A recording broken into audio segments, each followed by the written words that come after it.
perseteruan antara Sekjen PDIP, Hasto Kristianto dan Gibran.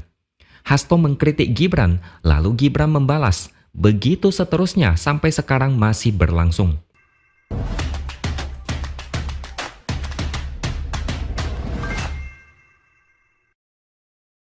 Halo, bertemu lagi dengan saya, X Hardy di Opini Siword.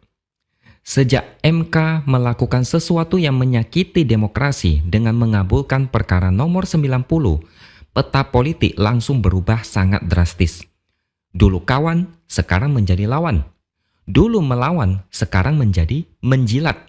Selain itu, ada juga perseteruan yang seolah tidak ada habisnya.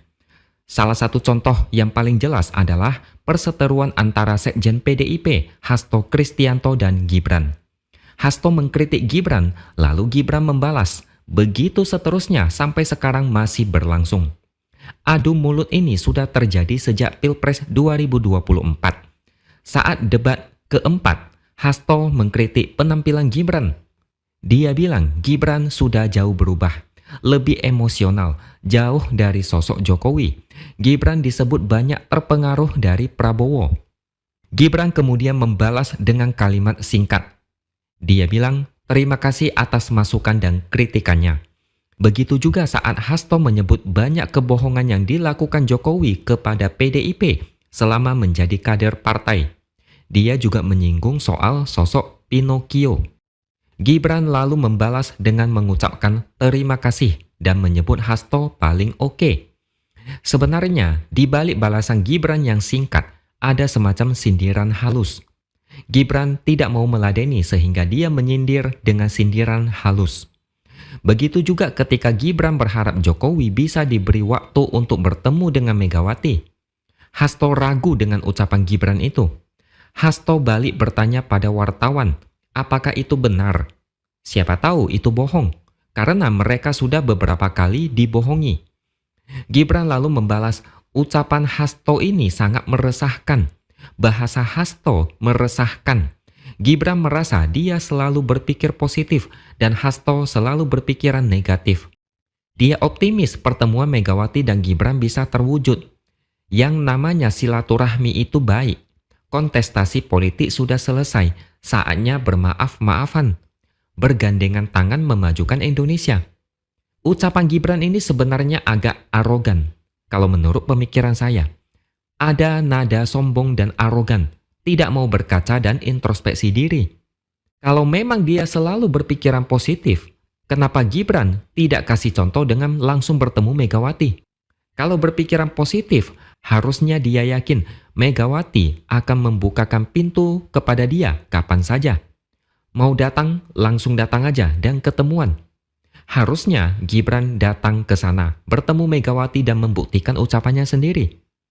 Kalau cuma modal cuap-cuap, siapapun bisalah. Apalagi sok menggurui orang untuk berpikiran positif. Harusnya dia juga ikutan bertemu Megawati. Tapi nyatanya dia tidak bertemu Megawati. Kenapa? Karena mungkin dia juga merasa bersalah. Dia adalah produk dari konstitusi yang diobrak-abrik. Seperti kata Yusril, putusan MK nomor 90 adalah problematik dan cacat hukum. Kalau berpikiran positif, Gibran tidak perlu merasa segan atau merasa enggak enak karena mencalonkan diri sebagai cawapres lewat jurus aji mumpung. Datang aja ketemuan. Anggap aja tidak terjadi apa-apa. Anggap aja masih menjadi kader PDIP. Kalau tidak berani datang dan ketemu langsung, artinya ada keraguan, yang artinya itu ciri dari berpikiran negatif. Kalau Megawati mau ketemu dengan Jokowi, seharusnya sangat mudah dan tidak berbelit-belit seperti sekarang. Cukup dengan menelepon dan atur jadwal bertemu. Kenyataannya, yang paling ribut soal pertemuan keduanya adalah kubu pendukung Jokowi.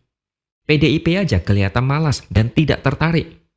PDIP tidak rugi kalau tidak ketemu Jokowi.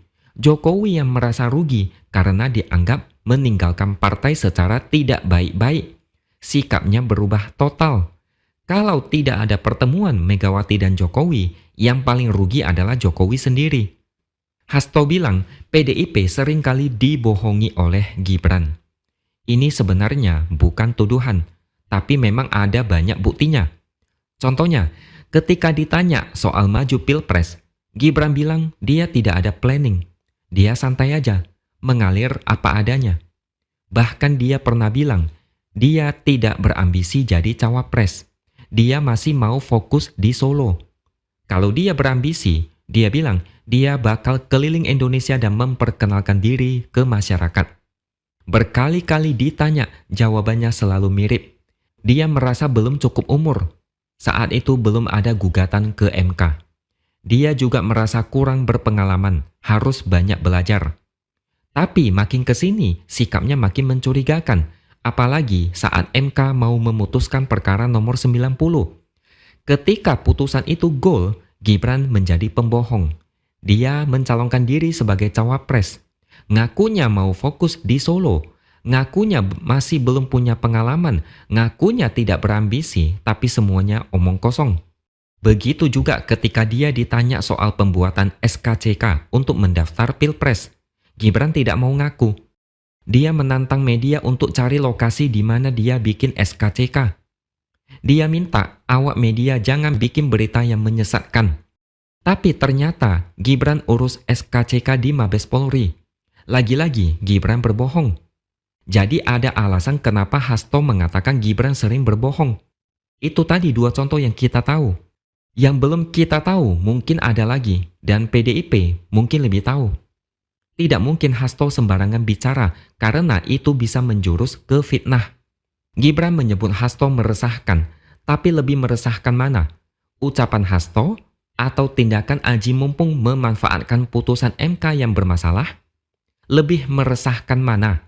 Ucapan Hasto atau pengerahan aparat desa, perangkat negara, dan bansos? Gibran membalas dengan singkat, jawabannya terdengar polos. Tapi di balik itu semua ada nada arogan dan tidak mau introspeksi diri. Padahal dalam gugatan sengketa Pilpres di MK, banyak yang berharap dia didiskualifikasi.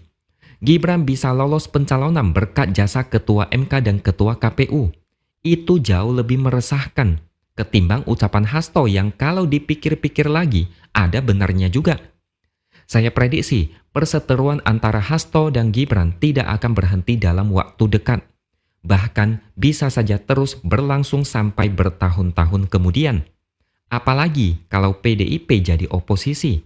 Tiap hari pasti ada berita PDIP mengkritik Prabowo Gibran. Jokowi berubah drastis, ternyata Gibran juga ikut berubah drastis. Kalau mereka cuma sekedar berubah pandangan politik, itu wajar. Kalau mereka tidak akur dengan PDIP, itu juga wajar. Tapi kalau ada kejadian misalnya aturan dilanggar, konstitusi ditabrak, pemilu berantakan, demokrasi diacak-acak, rasanya ini sangat keterlaluan. Puluhan surat amicus curiae yang dikirim ke MK itu adalah bukti demokrasi di era Jokowi sudah parah. Belum pernah ada sejarahnya sengketa pemilu diwarnai dengan amicus curiae secara masif seperti sekarang. Oke, sampai di sini dulu opini dari saya. Subscribe channel ini supaya makin berkembang dan jangan lupa tuliskan komentar Anda.